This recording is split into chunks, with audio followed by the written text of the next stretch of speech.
Speed quality delivery Amaravati నిర్మాణ పనులపై CM Chandrababu ఉన్నత స్థాయి సమీక్ష.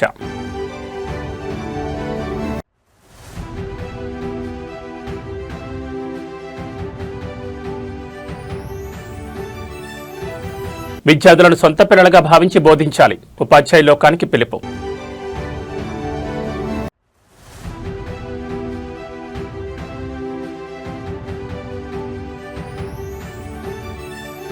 హైడ్రాను మరింత బలోపేతం చేస్తాం, కబ్జాకోరులను వదిలే ప్రసక్తే లేదని హెచ్చరిక.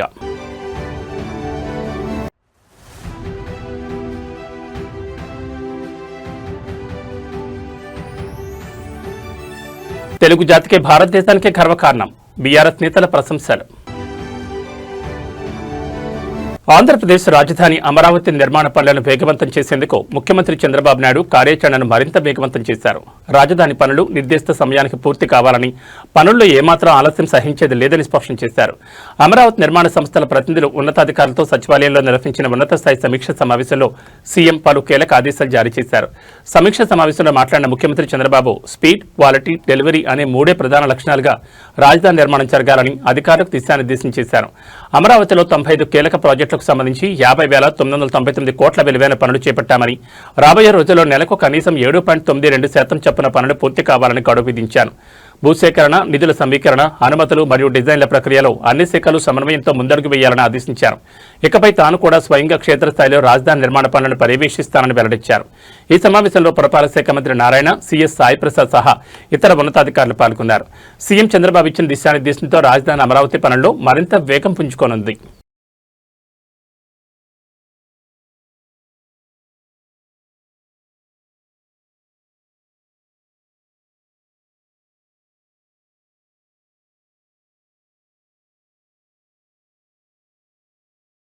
విద్యా వ్యవస్థను మరింత సమర్థవంతంగా తీర్చిదిద్దేందుకు ప్రభుత్వం సరికొత్త కార్యాచరణకు శ్రీకారం చుట్టింది. ఒక మంచి స్మార్ట్ ఫోన్ తయారు కావడానికి సాఫ్ట్వేర్, హార్డ్వేర్ రెండూ ఎంత కీలకమో పాఠశాల విద్యా వ్యవస్థ కూడా అంతేనని స్పష్టం చేసింది.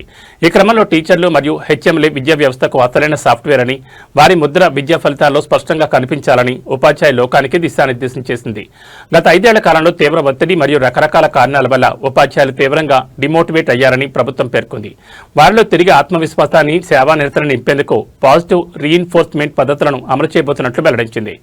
బోధన నాణ్యత పెరగాలంటే ముందుగా ఉపాధ్యాయులకు ప్రోత్సాహం, సరైన వాతావరణం కల్పించడం అత్యంత కీలకమని స్పష్టం చేసింది. పాఠశాలలో చదువుకునే ప్రతి విద్యార్థిని తమ సొంత పిల్లలుగా భావించి వారి భవిష్యత్తు కోసం అంకిత భావంతో నిర్ణయాలు తీసుకోవాలని ఉపాధ్యాయులు, ప్రధాన ఉపాధ్యాయులకు పిలుపునిచ్చింది. హార్డ్వేర్ లాంటి మౌలిక వసతులతో పాటు సాఫ్ట్వేర్ లాంటి టీచర్ల నిబద్ధత తోడైతేనే ప్రభుత్వ బడుల్లో విప్లవాత్మక ఫలితాలు సాధ్యమవుతాయని ఉద్ఘాటించింది. ఉపాధ్యాయుల సాధికారతతో ప్రభుత్వ పాఠశాలల రూపురేఖలు మారబోతున్నాయని విద్యాశాఖ ధీమా వ్యక్తం చేస్తోంది.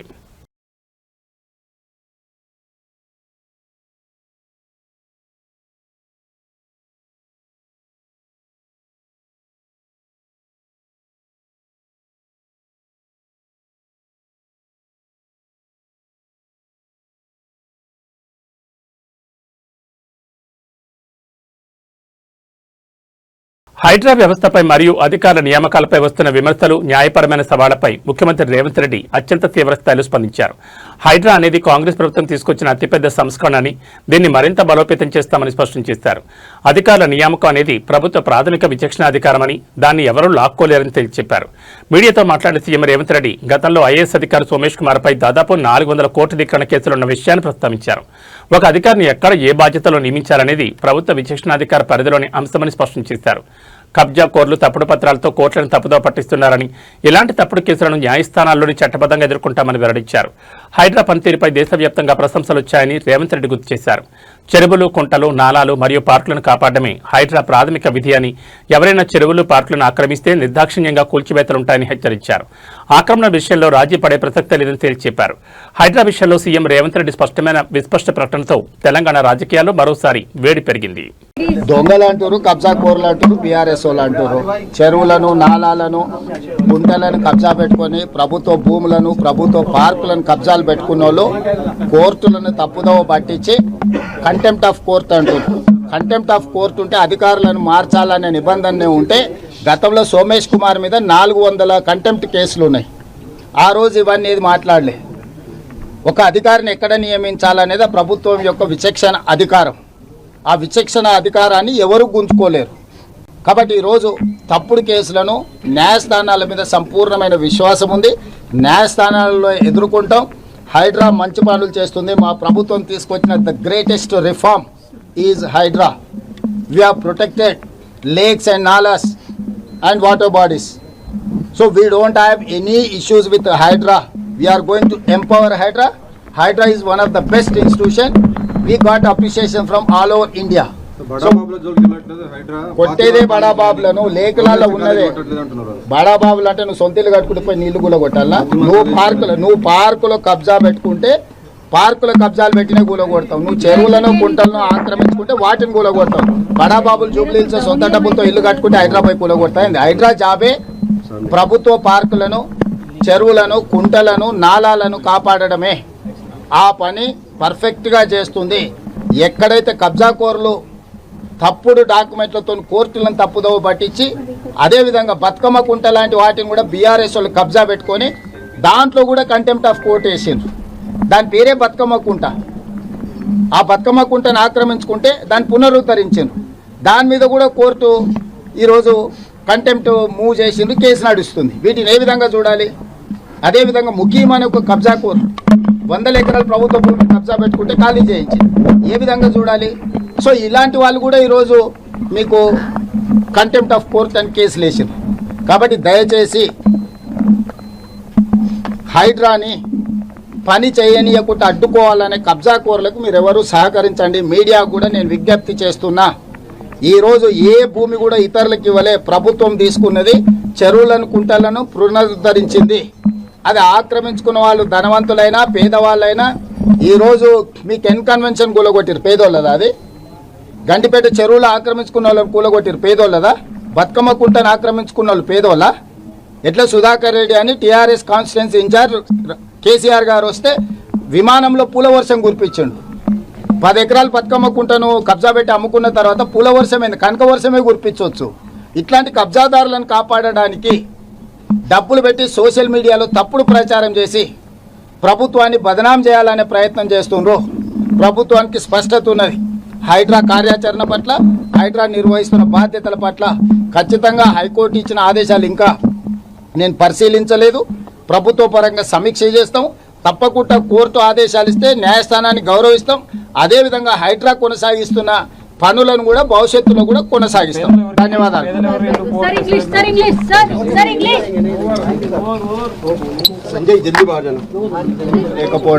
తెలంగాణ గడ్డపై జన్మించిన మరో ప్రతిభావంతుడు అంతర్జాతీయ వేదికపై దేశ కీర్తి పతాకాన్ని ఎగురవేశారు.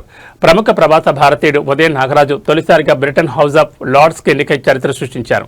ఈ సందర్భంగా న్యూఢిల్లీలో ఏర్పాటు చేసిన ప్రత్యేక అభినందన సభలో బీఆర్ఎస్ వర్కింగ్ ప్రెసిడెంట్ కేటీఆర్ పాల్గొని ఉదయన్ నాగరాజును ఘనంగా సన్మానించారు. ఢిల్లీలో వైభవంగా జరిగిన ఈ సన్మాన కార్యక్రమంలో కేటీఆర్ ఉదయన్ నాగరాజుకు శాలువా కప్పి పుష్పగుచ్చం అందించి హృదయపూర్వక అభినందనలు తెలిపారు. బ్రిటన్ పార్లమెంట్ ఎగువ సభ అయిన హౌస్ ఆఫ్ లార్డ్స్ సభ్యుడిగా తెలంగాణ బిడ్డ ఎంపిక కావడం యావత్ తెలుగు జాతికే కాకుండా భారతదేశానికి గర్వకారణమని కేటీఆర్ కొనియాడారు. అంతర్జాతీయ స్థాయిలో తెలుగువారి ప్రతిభకు లభించిన అరుదైన గుర్తింపిదని పేర్కొన్నారు. ఈ విశిష్ట సన్మాన కార్యక్రమంలో రాజ్యసభ సభ్యులు వద్దిరాజు రవిచంద్ర, దివికొండ దామోదరరావు, మాజీ మంత్రి ఎమ్మెల్యే గుంటకండ్ల జగదీష్ రెడ్డి మరియు పార్టీ సీనియర్ నాయకుడు జాన్సన్ నాయక్ తదితరులు పాల్గొన్నారు. ఉదయన్ నాగరాజ్ భవిష్యత్తులో మరిన్ని ఉన్నత శిఖరాలను అధిరోహించాలని, ఎన్ఆర్ఐ సమాజానికి మరియు మాతృభూమికి తన వంతు సేవలు అందించాలని ప్రజాప్రతినిధులు ఆకాంక్షించారు.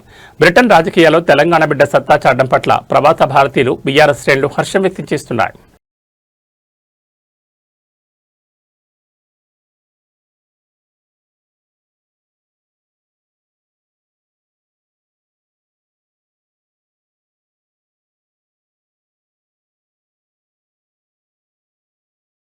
ఉత్తరాంధ్ర ప్రజల దశాబ్దాల నిరీక్షణకు తెరబడబోతోంది. ప్రతిష్టాత్మక భోగాపురం అంతర్జాతీయ విమానాశ్రయ ప్రారంభోత్సవానికి ముహూర్తం ఖరారైంది.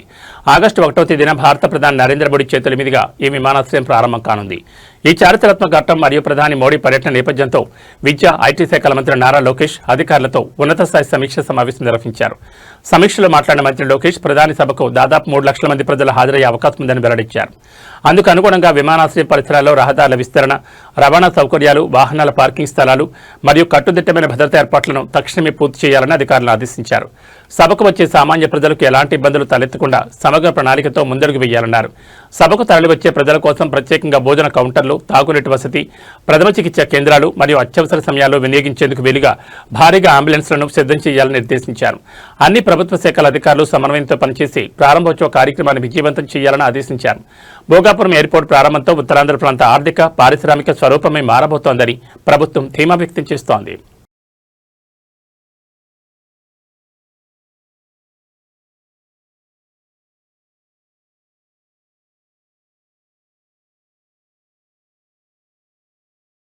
విశాఖపట్నంలో ప్రతిష్టాత్మకంగా జరుగుతున్న సింహాద్రి అప్పన్న గిరి ప్రదక్షిణలో అధికారుల అనాలోచిత నిర్ణయాలు భక్తులకు తీవ్ర నరకాన్ని చూపిస్తున్నాయి. సరైన ముందస్తు ప్రణాళికలు, ట్రాఫిక్ మళ్లింపు చర్యలు లేకపోవడంతో గిరి ప్రదక్షిణ మార్గంలో వాహనదారులు, భక్తులు గంటల తరబడి నరకయాతన అనుభవిస్తున్నారు. ఇసుకతోట, హనుమంతవాక జంక్షన్ల పరిసర ప్రాంతాల్లో గత కొన్ని గంటలుగా భారీగా ట్రాఫిక్ స్తంభించిపోయింది. సింహాద్రి అప్పన్న గిరి ప్రదర్శనకు లక్షలాదిగా భక్తులు తరలివచ్చారు. అయితే వారి రాకపోకలకు అనుగుణంగా ప్రత్యామ్నాయ మార్గాలను ఏర్పాటు చేయడంలో యంత్రాంగం ఘోరంగా విఫలమైంది. దీంతో గత 5 గంటలకు పైగా వాహనాలు ఎక్కడికక్కడ నిలిచిపోయాయి. చిన్నారులు, వృద్ధులు, భక్తులు ట్రాఫిక్ చిక్కుల్లో పడి తీవ్ర అస్వస్థతకు గురవుతున్నారు. ఈ ఉత్సవం కోసం గత వారం రోజులుగా మంత్రులు వంగల్పూడి అనిత, డోలా బాలవీరాంజనేయ స్వాములతో పాటు ఐఏఎస్, ఐపీఎస్ అధికారులు వరుస సమీక్షలు నిర్వహించారు. స్వయంగా క్షేత్రస్థాయిలో పర్యటన చేసినప్పటికీ గ్రౌండ్ లెవెల్లో ఈ సమీక్షలు ఎలాంటి సత్ఫలితాలను ఇవ్వలేకపోయాయని భక్తులు ఆగ్రహం వ్యక్తం చేస్తున్నారు. ట్రాఫిక్ ను క్లియర్ చేసి భక్తులకు ఇబ్బంది లేకుండా చేయడంలో పోలీసులు, యంత్రాంగం తక్షణమే చర్యలు తీసుకోవాలని స్థానికులు కోరుతున్నారు.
ఎక్కడ దారుందాలు వచ్చేస్తున్నాడు దాని తెలియక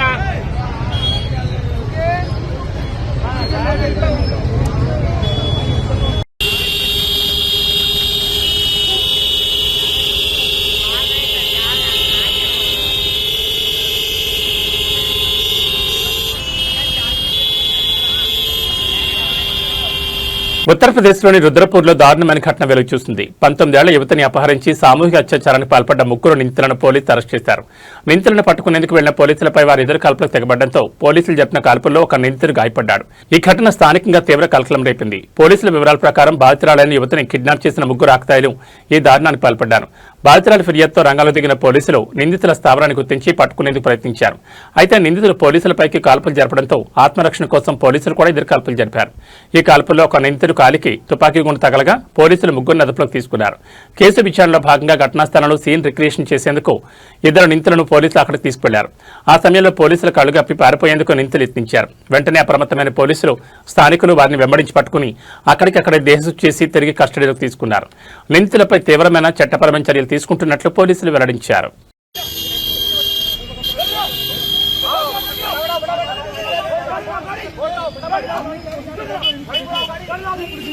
ये रेप के आरोपी हैं, ये 2 आरोपी रेप के हैं, एक और आरोपी जो कार धीरे है और इसको देखिए ये भागने की कोशिश कर रहे हैं, यहाँ से फिर भागने की कोशिश कर रहे हैं।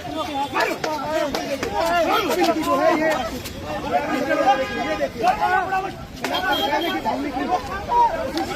कभी भी देखिए बजा जा रहे हैं और पीछे से देखिए टीम और काफी भीड़ है। देखिए भैया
अरे मारना मत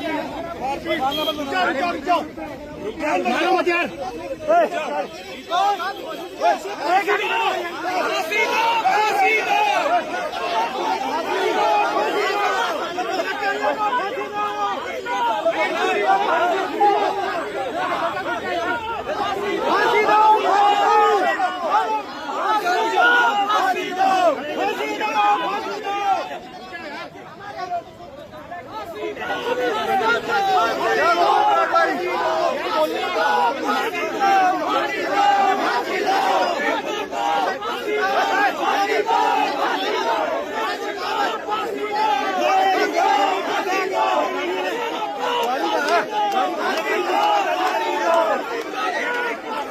హైదరాబాద్ నగరంలో రక్షక భటుడే భక్షకుడిగా మారిన సంచలన ఘటన వెలుగు చూసింది.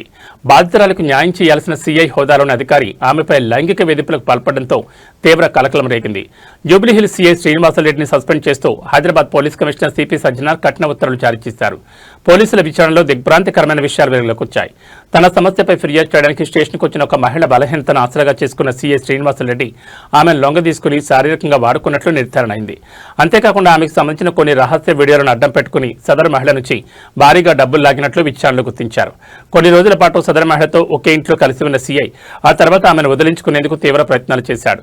దీంతో బాధితురాలు సీఐ అక్రమాలకు సంబంధించిన ఆధారాలను బయటపెట్టడంతో అసలు నిజాలు వెలుగులోకి వచ్చాయి. ఈ ఆధారాల ఆధారంగా శాఖాపరమైన విచారణ చేపట్టిన సిపి సజ్జనార్ సీఐపై సస్పెన్షన్ వేటు వేశారు. చట్టాన్ని కాపాడాల్సిన పోలీసు అధికారి ఇలాంటి దారుణాన్ని పొడిగట్టడంపై సర్వత్రా నిరసన వ్యక్తమవుతోంది. జోగులాంబ గద్వాల జిల్లాలో అత్యంత హృదయ విదారకర ఘటన వెలుగుచూసింది. తరగతి గదిలో మార్కుల పేరుతో తోటి విద్యార్థుల ముందు లెక్చరర్ తీవ్రంగా అవమానించడంతో మనస్తాపం చెందిన ఒక ప్రతిభావంతుడైన ఇంటర్ విద్యార్థి సూసైడ్ నోట్ రాసి ఆత్మహత్యకు పాల్పడ్డాడు. కనీస విచక్షణ మరిచి ఓ మహిళా లెక్చరర్ ప్రవర్తించిన తీరు ఒక విద్యార్థి ప్రాణం తీసిందని కుటుంబ సభ్యులు స్థానికులు తీవ్ర ఆగ్రహం వ్యక్తం చేస్తున్నారు. కొత్తపల్లి గ్రామానికి చెందిన నేతిబొట్టు తరుణ్ గద్వాల ప్రభుత్వ కళాశాలలో ఇంటర్ సెకండ్ ఇయర్ చదువుతున్నాడు. ఇంటర్ ఫస్ట్ ఇయర్ ఫలితాల్లో 440 మార్కులకు గాను 434 మార్కులు సాధించి జిల్లాలోనే 2వ స్థానంలో నిలిచాడు. అయితే కాలేజీలో 435 మార్కులు వచ్చిన మరో విద్యార్థితో పోలిస్తూ 434 మార్కులు వస్తే నువ్వేమన్నా గొప్పోడివా, నీకంటే ఎక్కువ వచ్చిన వారు లేరా అంటూ ఓ మహిళా లెక్చరర్ తరుణ్ను కించపరిచింది. అలా మాట్లాడడం కరెక్ట్ కాదని విజ్ఞప్తి చేసిన తరుణ్ను నువ్వేమైనా మంత్రి కొడుకువా అంటూ సదరు లెక్చరర్ అందరి ముందు చెంపపై కొట్టి అవమానించింది. దీంతో క్లాస్ అంతా నవ్వడంతో తీవ్ర మనస్తాపానికి గురైన తరుణ్ ఇంట్లో ఎవరూ లేని సమయంలో ఉరివేసుకుని ప్రాణాలు తీసుకున్నాడు. ఉపాధ్యాయులు ప్రోత్సహించాలి, కానీ ఇలా అవమానించకూడదు, ఆమెపై కఠిన చర్యలు తీసుకోవాలని సూసైడ్ నోట్లో తరుణ్ ఆవేదనగా పేర్కొన్నాడు. బాధ్యతారాహిత్యంగా వ్యవహరించి విద్యార్థి ఆత్మహత్య కారణమైన లెక్చరర్పై కఠిన చర్యలు తీసుకోవాలని విద్యార్థి సంఘాలు కుటుంబ సభ్యులు డిమాండ్ చేస్తున్నాయి. దేశీయ స్టాక్ మార్కెట్లలో ఇవాళ బుల్ చోరు స్పష్టంగా కనిపిస్తోంది. పశ్చిమాసియాలో యుద్ధ పరిస్థితులు కాస్త సదలడంతో గ్లోబల్ మార్కెట్ల నుంచి వచ్చిన సానుకూల సంకేతాలు మన సూచీలకు కొండంత బలాన్నిచ్చాయి.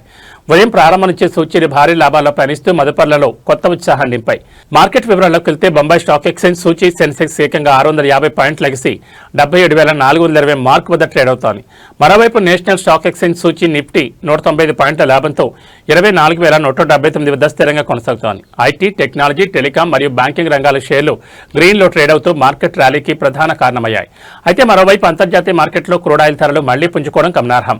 బ్రెంట్ క్రూడ్ రకం బ్యారెల్ ధర 4.34% పెరిగి $87.77 చేరింది. ఇక విదేశీ మారకం మార్కెట్లో అమెరికన్ డాలర్తో పోలిస్తే భారత రూపాయి మారకం విలువ 95.85 వద్ద కొనసాగుతోంది. గ్లోబల్ పరిస్థితులకు అనుగుణంగా మార్కెట్లు ఇవాళ లాభాల్లో పయనిస్తున్నప్పటికీ క్రూడ్ ధరల పెరుగుదల ప్రభావంపై వ్యాపార వర్గాలు నిఘా ఉంచాయి.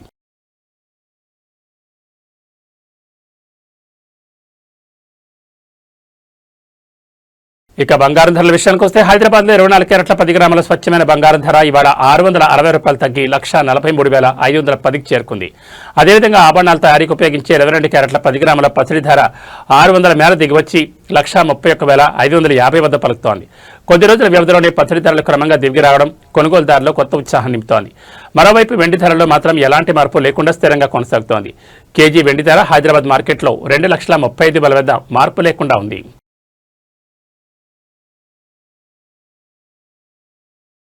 ఇక వాతావరణ విషయానికి వస్తే తెలంగాణలో ఆదిలాబాద్, ఆసిఫాబాద్, మంచిర్యాల, నిర్మల్, నిజామాబాద్, జగిత్యాల, వికారాబాద్, సంగారెడ్డి, మెదక్ మరియు కామారెడ్డి జిల్లాలో ఈరోజు మోస్తరు నుంచి భారీ వర్షాలు కురిసే అవకాశం ఉందని వాతావరణ శాఖ తెలిపింది. నగరంతో పాటు పరిసర ప్రాంతాల్లో వాతావరణం మేఘావృతమై ఉండి తేలికపాటి నుంచి మోస్తరు జల్లులు పడే అవకాశం ఉందని అధికారులు తెలిపారు. మరోవైపు ఆంధ్రప్రదేశ్లో అల్లూరు సీతారామరాజు, పోలవరం జిల్లాలో ఓ మోస్తరు వర్షాలు కురుస్తాయని విపత్తుల నిర్వహణ సంస్థ తెలిపింది. శ్రీకాకుళం, పార్వతీపురం మన్యం, తూర్పుగోదావరి, పశ్చిమ గోదావరి, ఏలూరు, ఎన్టీఆర్ మరియు నంద్యాల జిల్లాల్లో ఉరుములు, మెరుపులు మరియు పిడుగులతో కూడిన వర్షాలు పడే అవకాశం ఉన్నందున ప్రజలు చెట్ల కింద నిలబడొద్దని సూచించారు. వర్షాలు మరియు పిడుగుల ముప్పు ఉన్నందున రైతులు, పొలం పనులకు వెళ్లే కూలీలు మరియు వాహనదారులు తగిన జాగ్రత్తలు తీసుకోవాలని అధికారులు కోరుతున్నారు.